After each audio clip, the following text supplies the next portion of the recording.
Gejolak harga dan kelangkaan minyak goreng beberapa bulan belakangan ini belum kunjung terkendali, meskipun pemerintah berulang kali telah mengambil kebijakan pengendalian harga dan pasokan. Warga terus berbondong-bondong dan rela mengantre berjam-jam untuk mendapatkan minyak goreng. Di Pangkal Pinang, Kepulauan Bangka Belitung, seorang perempuan jatuh pingsan akibat berdesak-desakan dengan ratusan warga lainnya saat mengantre minyak goreng di salah satu pusat perbelanjaan. Kelangkaan minyak goreng di Pangkal Pinang sudah terjadi sejak 2 pekan terakhir. Drama kelangkaan minyak goreng juga menyisakan pilu. Sedikitnya ada 2 orang meninggal dunia saat mengantre membeli minyak goreng. Sandra, seorang ibu di Samarinda, Kalimantan Timur, meninggal dunia 2 hari setelah dirawat di rumah sakit, diduga akibat kelelahan mengantre minyak goreng di sebuah toko swalayan hari Minggu lalu. Sedangkan Sandra, seorang ibu di Berau, Kalimantan Timur, meninggal dunia saat mengantre minyak goreng di toko retail. Sandra mengalami sesak nafas dan meninggal saat dilarikan ke rumah sakit. Sejak harga minyak goreng merangkak naik akhir tahun lalu, pemerintah telah mengambil beberapa kebijakan pengendalian. Namun, gonta-ganti kebijakan ini tidak lantas mengatasi kelangkaan minyak goreng yang menjadi-jadi selama 2 bulan terakhir. Kebijakan itu antara lain mengeluarkan Peraturan Menteri Perdagangan Nomor 1 Tahun 2022 mengenai perluasan penyediaan minyak goreng kemasan sederhana dan Permendak Nomor 2 Tahun 2022 mengenai penerapan kewajiban DMO atau kewajiban memasok CPO ke pasar domestik bagi para eksportir. Pemerintah kembali mengeluarkan kebijakan pengendalian harga minyak goreng melalui Permendak Nomor 3 Tahun 2022. Aturan ini berisi kebijakan satu harga minyak goreng Rp14.000 per liter di pasar modern dan tradisional. Tidak sampai sepekan, pemerintah kembali mengeluarkan Permendak Nomor 6 Tahun 2022. Belet ini mengatur harga eceran tertinggi minyak goreng curah sebesar Rp11.500 per liter, minyak goreng kemasan sederhana Rp13.500 per liter, dan minyak goreng kemasan premium Rp14.000 per liter. Melalui Permendak Nomor 8 Tahun 2022, pemerintah mewajibkan eksportir untuk memenuhi pasokan dalam negeri atau DMO sebesar 20% dan harga penjualan di dalam negeri atau DPO untuk CPO sebesar Rp9.300 per liter dan olein Rp10.300 per kilogram. Yang terbaru, 16 Maret 2022, pemerintah mengeluarkan Permendak Nomor 11 Tahun 2022 yang mencabut Permendak Nomor 6 Tahun 2022 yang intinya menetapkan harga eceran tertinggi minyak goreng curah sebesar Rp14.000 per liter dan melepaskan harga minyak goreng kemasan ke mekanisme pasar. Pengamat ekonomi Bima Yudhistira menilai kebijakan pemerintah terkait minyak goreng tidak konsisten. Mencabut harga eceran tertinggi minyak goreng cukup berisiko menjelang bulan Ramadan. Kebijakan pemerintah yang tidak konsisten dalam mengatur minyak goreng ini cukup riskan karena dimanfaatkan oleh oknum. Misalnya 1 hari setelah pengumuman HET dicabut, tiba-tiba toko-toko retail sudah menyediakan kembali pasokan minyak goreng. Berarti selama ini pasokan ada tapi ditahan ataupun ditimbun oleh distributor. Nah, ini perlu adanya penegakan hukum sebenarnya. Dalam situasi menghadapi Ramadan, ketika HET-nya kemudian dilepas dan mekanisme minyak gorengnya diserahkan kepada pasar, ini akan sangat merugikan konsumen dari kelas menengah. Hari Kamis, Menteri Perdagangan Muhammad Lutfi yang sempat diancam dipanggil paksa karena 2 kali mangkir dari undangan DPR, akhirnya datang untuk memberi penjelasan dalam rapat bersama Komisi 6 DPR. Selain menjelaskan berbagai kebijakan pengendalian minyak goreng yang ia ambil sejak Januari lalu, Menteri Lutfi juga membantah tudingan bahwa pemerintah tidak berani melawan pengusaha. Lebih jauh, ia mengungkapkan adanya mafia minyak goreng di balik kelangkaan minyak goreng belakangan ini. Menurut Lutfi, para mafia ini mengalihkan minyak subsidi menjadi industri dan menyelundupkannya ke luar negeri. Ada orang yang mengatakan bahwa kita menyerah oleh pengusaha. Saya katakan secara mutlak tidak ada yang ikut pengusaha pemerintah ini. Dan saya sudah kasih semua datanya. Termasuk ada pengusaha yang bilang itu kan kalau minyak goreng kan supirnya itu tangannya berminyak kan. Bisa ngeluarin bon, itu bonnya bersih putih. Bisa tunjukin Pak Wisnu. Saya nggak mau sebutin namanya karena ini kan azas praduga tidak bersalah gitu kan ya. Tetapi kita sudah temukan dan ini jumlahnya ribuan ton gitu loh. Jadi Pak Ketua, saya baru dikasih tahu oleh Pak Dirjen Perdagangan Luar Negeri, hari Senin sudah ada calon TSK-nya. Sementara itu, Kejaksaan Tinggi DKI Jakarta melakukan penyelidikan terkait temuan kontainer berisi minyak goreng siap ekspor ke Hong Kong di Pelabuhan JICT Tanjung Priok. Praktik mafia minyak goreng ini diduga dilakukan oleh PT AMJ dan perusahaan lainnya. Dari hasil pemeriksaan ditemukan 1 unit kontainer 40 feet berisi 1.800 lebih karton minyak goreng kemasan. Tim Liputan, Kompas TV. Ya, saudara, meski pemerintah sudah berulang kali gonta-ganti kebijakan untuk mengendalikan minyak goreng dalam 3 bulan terakhir, paling kurang begitu dari akhir tahun, fluktuasi harga dan kelangkaan pasokan minyak goreng di tanah air ternyata belum juga bisa tuntas teratasi. Menteri Perdagangan kemarin dalam rapat dengar pendapat dengan Komisi 6 DPR RI mengungkap ada mafia minyak goreng yang mengeruk keuntungan dengan mengeksploitasi disparitas harga dan pasokan minyak goreng. Untuk jelasnya, bergabung secara daring untuk membahas soal minyak goreng yang belum tuntas ini, Ketua Umum Asosiasi Pengusaha Retail Indonesia atau APRindo, Roy Nicholas Mande, anggota Komisi 6 DPR RI, Andre Rosiade, dan juga ada ekonom serta direktur dari Selios, Bima Yudhistira. Selamat pagi, Bung Bima, Bang Andre, Pak Roy. Salam sehat untuk kita semua. Selamat pagi semuanya. Iya, kami mengundang juga pihak Kementerian Perdagangan, tapi belum ada respon. Kita mengerti kemarin rapatnya juga panjang, tapi Bang Andre memenuhi janji kepada saya dan kepada Sapa Indonesia. Nanti saya mau bicara lagi setelah ketemu sama Kementerian Perdagangan. Mungkin pemirsa Sapa Indonesia juga ingat. Terima kasih pagi ini hadir, Bang Andre. Nah, Mas Bayu. Bang Andre, sedikit Ya. mafia dari minyak goreng yang kemarin terungkap juga dalam rapat dengar pendapat. Siapa sih sebenarnya? Boleh dong kami rakyat ini tahu siapa itu mafia, siapa linknya itu siapa, sehingga kemudian kita jadi jelas siapa yang main-mainin minyak goreng, Bang Andre. Jadi Mas Bayu, kalau Mas Bayu lihat rekaman dari Pak Muhammad Lutfi, Pak Mendak di situ, manggil Pak Wisnu tuh Dirjen Perdagangan dan Luar Negeri, Ya. Minta data itu tuh pertanyaan tuh kan habis dari saya itu. Saya bilang karungin Pak Menteri. Saya minta sebut namanya, saya minta orang yang dikarungin. Nah, Pak Menteri mengeluarkan salah satu contoh kwitansinya. Yang itu puluhan kosong miliar itu. Kwitansi. Ya. Jadi beliau menyampaikan, ini kan azas praduga tidak bersalah. Beliau tidak bisa menyampaikan namanya di ruang rapat komisi, tapi ada 3 kasus yang sudah dikirimkan data ke Bareskrim Mabes Polri. Yang pertama ada minyak goreng curah yang diekspor. Lalu yang kedua, ada minyak goreng curah yang di repacking jadi premium. Lalu ada juga minyak goreng curah yang didistribusikan ke industri. Jadi itu ada 3 kasus dan insya Allah kata Pak Menteri dalam rapat kemarin Senin ya katanya. Itu ada 3 kasus ya insya Allah Senin akan diumumkan tersangkanya. Jadi gitu Mas Bayu. Nah jadi yang kalau lihat pidato Pak Menteri miring-miring itu lagi jawab pertanyaan saya itu. Bilang karungin sih bilang. Gitu. Ya. Jadi memang. Jadi Bang Andre sedikit. Jadi mafia ini kita nanti tunggu jelasnya. Tetapi izinkan saya penasaran. Ini perusahaan besar. Ya, kita tidak disebutkan namanya Mas Bayu. Tapi beliau sampaikan sudah ada 3 sudah diberikan ke Bareskrim karena dari Selasa, Rabu sampai Kamis Pak Menteri selalu bersama Pak Kapolri ya.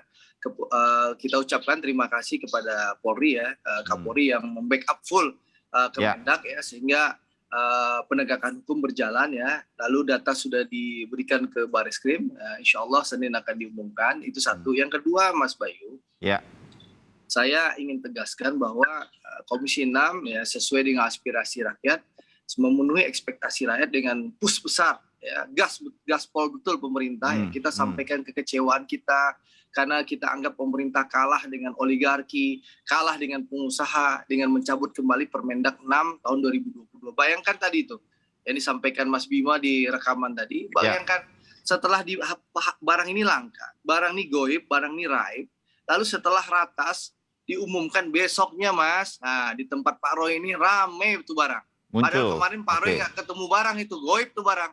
Tapi setelah pemerintah kalah gitu loh, saya bilang pemerintah kalah. Pemerintah kalah dari oligarki, pemerintah kalah dari pengusaha ini, akhirnya pemerintah mencabut Permendak nomor 6 tahun 2022. Langsung SIM salabim, pop, gitu. Langsung tuh barang ada. Meskipun harganya gila-gilaan di atas 20.000, 23.000, 24.000, bahkan 27.000 per liter. Ini yang jadi catatan kita dalam rapat kemarin, Mas Abu ya. Pemerintah kami menyatakan kecewa. Itu satu ya, di Komisi 6 kita kecewa dengan kebijakan pemerintah. Tapi nasi sudah jadi bubur, pemerintah sudah ngambil keputusan. Nah, kita ingatkan pemerintah 2 hal. Yang pertama, Mas, HET 14.000 itu jaminannya kapan bisa dinikmati oleh rakyat gitu loh. Apa jawaban pemerintah? Pemerintah bilang, Bang Andre, ya kalau Mas dengar rekaman, ini hari ini saya sebagai menteri sudah teken semua Permendak ya. Lalu Bu Menteri Sri Mulyani sudah teken nih PMK-nya. Lalu Pak Kemenperin saya sudah telepon puluhan kali itu, miss call puluhan kali. Insya Allah hari ini Permenperin diteken. Jadi besok sudah diundangkan, semuanya diundangkan besok, hari ini maksudnya, besok itu. Insya Allah segera kan. Itu kan soon. Nah ini lagi yang soon ini yang akan kita kejar. Apa betul kebijakan baru pemerintah ini sesuai dengan ratas itu akan bisa memastikan bahwa HET minyak curah, minyak goreng curah itu betul-betul 14.000 dan bisa ditemukan oleh rakyat dan dinikmati. Itu satu. Yang kedua, sekarang kan harga CPO itu sudah $1.700 per kilogram. Jadi harga kekiniannya kemungkinan 22.000 ya Mas Bima. Nah, seandainya ya situasi global mengkerek harga CPO menjadi misalnya di atas 2.000, di atas 2.500, itu bagaimana kebijakan pemerintah? Nah, untuk itu kami di Komisi 6 melakukan kuncian kemarin. Apa kunciannya? Kita minta kalau harga tidak terkendali, pemerintah harus melakukan stop ekspor CPO. Sekali lagi, stop ekspor CPO. Itu ada dalam rapat kesimpulan Komisi 6 dengan kemarin itu ya. Untuk apa? Untuk apa? Sekali lagi, untuk memastikan rakyat ketersediaan dalam negeri. Ya, karena gini Mas Bayu, kita ini produsen CPO terbesar di dunia, 49 juta ton. Di Saudi itu, Arab Saudi itu bisa mengendalikan harga minyak dunia dengan mengendalikan ekspor dia aja. Loh, kita sebagai pemain besar, ya, produsen terbesar di dunia, masa kita kalah dengan pasar demi kepentingan rakyat? Untuk itu kita kunci kemarin pemerintah, salah satu itu. Yang kedua, kuncian maut kita, yang kedua kita minta Mendak meminta BPKP melakukan audit berapa harga pokok produksi sebenarnya untuk CPO dan minyak goreng. Jadi Mendak akan minta BPKP melakukan audit itu supaya rakyat tahu, kita semua tahu. Mereka sebenarnya apakah betul $700 pengusaha CPO itu udah untung gitu loh. Nah, ini yang akan minta kita BPKP turun, ya kita minta Mendak meminta BPKP turun untuk memeriksa HPP-nya. Kapan berarti semacam evaluasi dari Komisi 6 ini akan ketemu lagi dengan Kementerian Perdagangan? Ya, kami juga memutuskan kemarin membentuk panja, Mas. Jadi kan ini masa sidang yang sekarang ini nggak panjang ya. Karena akan masuk bulan suci Ramadan dan Lebaran. Jadi nggak panjang, tapi kami sudah mengantisipasi dengan membentuk panja. Jadi percayalah masyarakat, Dewan Perwakilan Rakyat Indonesia ini, DPR ini betul-betul Dewan Perwakilan Rakyat Anda semua. Kita akan kawal betul, kita akan pastikan betul. Terus terang Mas, kami sedih ya melihat rakyat ada yang meninggal gara-gara antri minyak goreng. Jadi kita pastikan, kita akan kawal ini, ya kita akan dorong pemerintah, kita akan dukung pemerintah untuk berani dan bernyali melawan oligarki, berani melawan para pengusaha-pengusaha nakal. Makanya saya bilang dari awal, Permendak ini gampang dilaksanakan nomor 6 tahun 2022 itu. Asal pemerintah berani cabut saja satu HGU-nya itu. Satu saja. Itu pasti akan taat dan tunduk dengan pemerintah sebagai catatan. Tapi kan pemerintah kan, mohon maaf, menyatakan angkat bendera putih gitu loh dengan mencabut Permendak nomor 6 tahun 2022 ini dengan menyerahkan kepada mekanisme pasar. Ya kita lihat nanti kalau sampai nanti di atas 2.000, bayangkan bisa 30.000, 40.000 mungkin per liter nanti. Seperti itu. Sudah begitu, memang harganya sudah mahal Bang Andre. Terima kasih. Kita mengerti upaya untuk membantu berpikir dan bertindak dari Komisi 6 untuk Kementerian Perdagangan. Mudah-mudahan ini bisa terlaksana. Kita dapat gambarannya. Saya pindah dulu ke Bima. Bim, ini kan kita keselnya tuh begitu ya. Minyak goreng ini kan menjadi barang yang banyak dicari orang. Memang masih banyak yang menggunakannya begitu. Koreksi saya begitu. Kalau menjelang Ramadan, menjelang Lebaran begitu, kita mengalami ini kok. Bahan pokok yang lain juga begitu, terutama minyak goreng. Ada naik lah atau apa, tapi kan kemudian kita bisa cepat mengendalikannya. Lah ini dari akhir tahun lalu, pemerintah gonta-ganti, janji atau apa, nggak selesai-selesai juga. Sampai mudah-mudahan kemarin sudah ketemu dengan Komisi 6, sudah akan ada langkah-langkah yang lebih spesifik. Tadi sudah digambarkan oleh Bung Andre. Apa sih yang bikin, apa yang bisa yang bikin, yang selama ini kan pemerintah selalu mampu cepat mengendalikan gitu. Ini apa yang bikin kita nggak bisa mengendalikan? Oke, ada mafia, ada apa. Kan begitu juga waktu itu mau Ramadan. Kok bisa dikendalikan cepat gitu? Yang ini kok lama banget. Apa sih Bim? Anda kan pasti melihat ini semua. Apa itu kalau kita boleh tahu? Ya kalau kita melihat data panjang ya, 2011 itu pernah kejadian. Harga minyak goreng itu di Januari naik cukup tinggi, 2011. Tapi nggak sampai 3 bulan. Itu bulan Maret harganya turun. Nah, Jadi kejadian minyak CPO naik, kemudian langsung minyak goreng naik, itu juga pernah terjadi. Ini kasus lama. Nah, dari Iya. 2011 sampai dengan 2021-2022, ini kan teknologi terus berkembang, Mas Bayu. Kan ada barcode-nya nih kalau kemasan, ada kode produksinya. Nah ini sekarang yang lucu, 2011 tidak ada kejadian penyelundupan minyak goreng sampai ke ekspor tanpa kemudian izin dari Kementerian Perdagangan. Nah sekarang yang terjadi kok tuduhannya jadi ada ekspor yang diselundupkan. Padahal simple, cek aja data produsen, kalau Mendak memang pegang datanya. Yang saya khawatir, data-data yang disampaikan itu datanya nggak valid.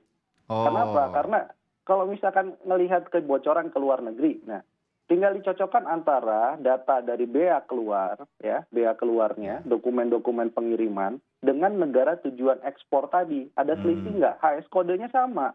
ya. Mau minyak goreng curah, minyak goreng kemasan itu HS kodenya sama. Itu pertama. Jadi ada tata niaga kita yang rusak, pengawasan pemerintah kalau bisa dibilang kalah dengan pelaku usaha ya, Di dengan situ titiknya ya. konglomerasi sawit ya, itu benar adanya. Kemudian pasarnya sawit itu pasar yang nggak sehat. Kenapa disebut nggak sehat?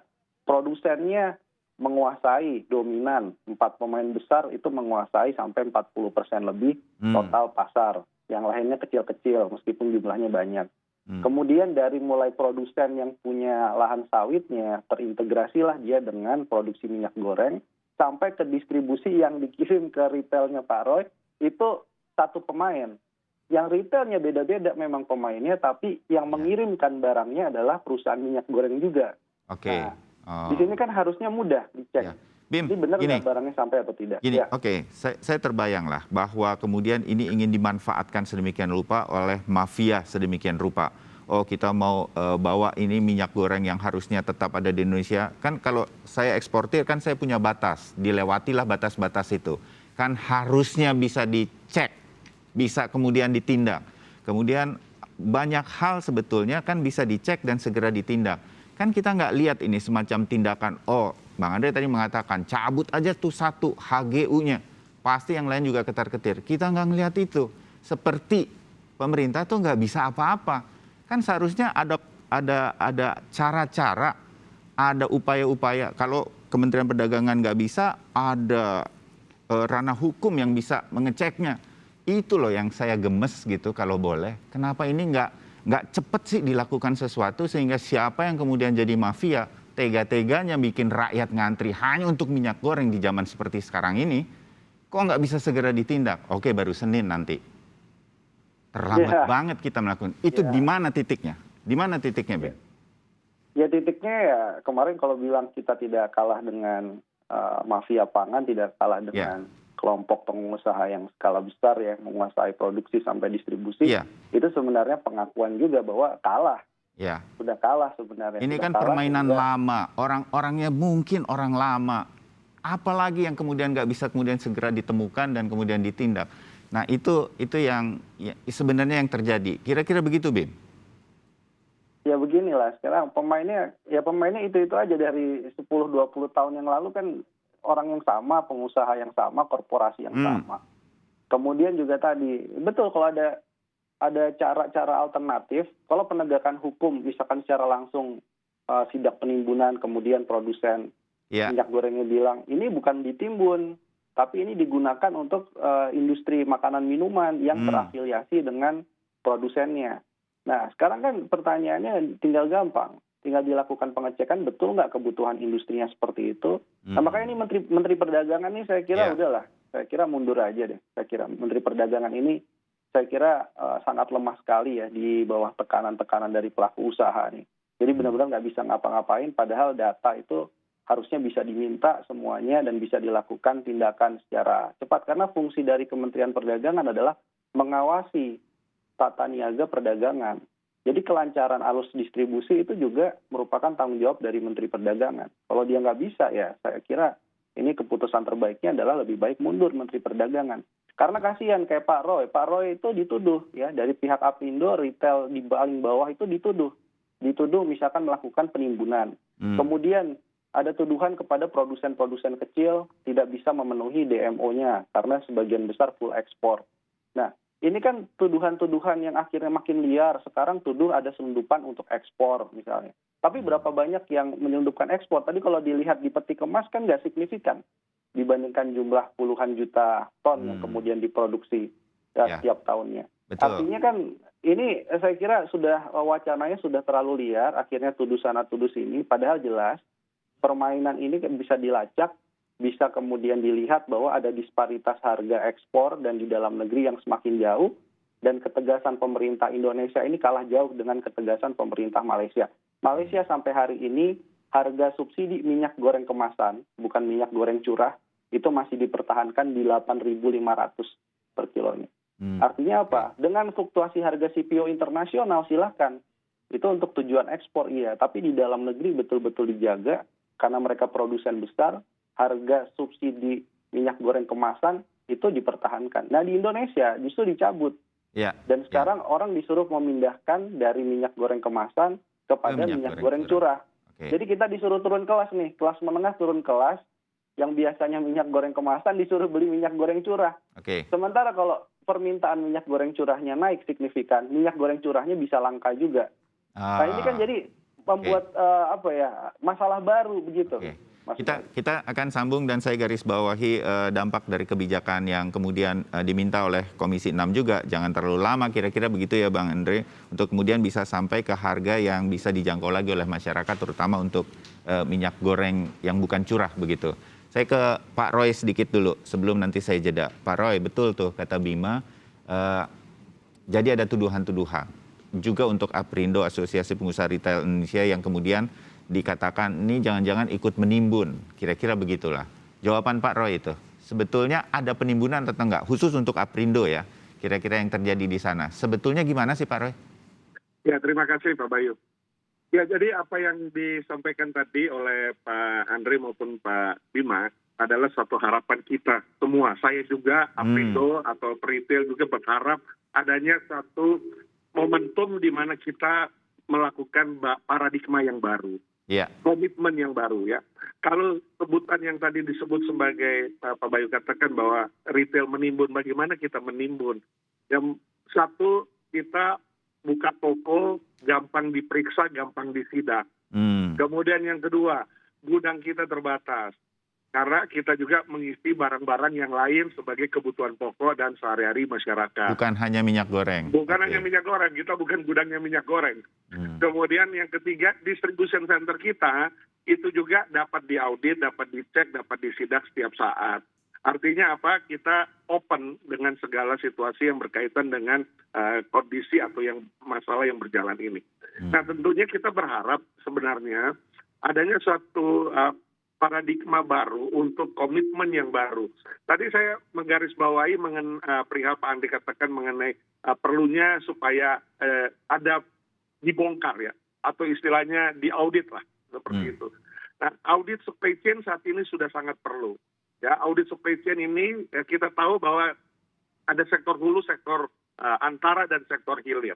Bagaimana supaya data itu merupakan data yang akurat, bukan data yang indikator. Ya.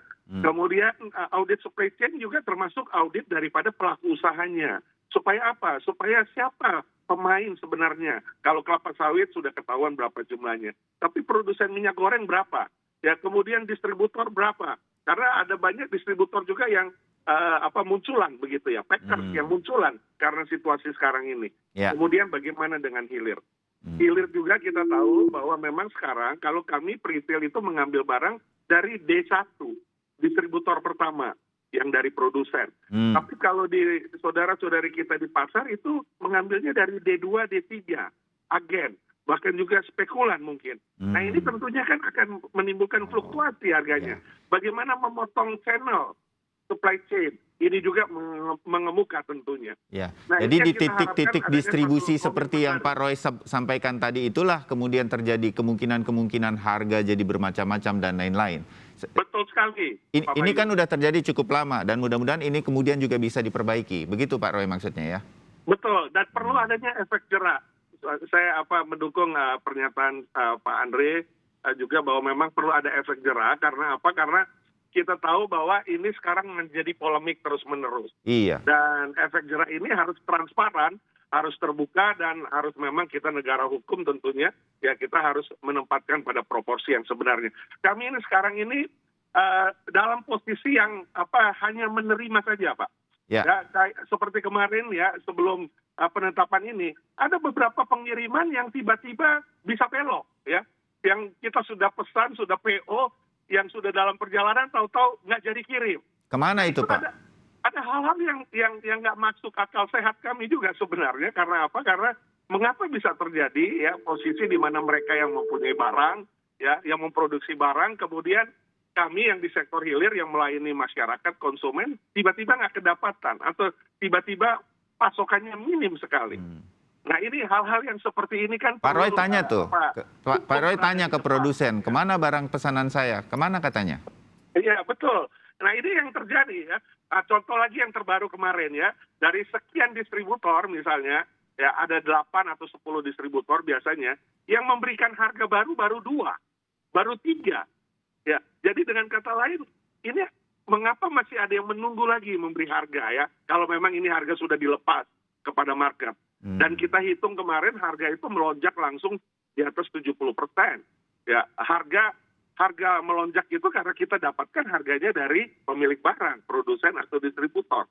Nah, ini yang terkadang seperti ini yang memang perlu rapikan lagi paradigma baru karena kita terdisrupsi ya dengan kondisi pandemik ini, digitalisasi, globalisasi dan lain sebagainya. Tentunya cara-cara baru perlu sekali untuk dilakukan sekarang. Oke, ya mudah-mudahan ini menjadi masukan. Saya tutup bagian pertama untuk kemudian jeda. Setelah itu kita akan kembali lagi dengan segala yang sudah dilakukan oleh pemerintah. Saya ingin dengar dari Bima, dari Pak Roy, apa yang kemudian harus dijaga juga Bung Andre sehingga kemudian ini benar-benar bisa nanti minyak goreng nggak lagi bikin kita seperti ini lagi, bikin gemes begitu. Tetap bersama Sapa Indonesia Pagi.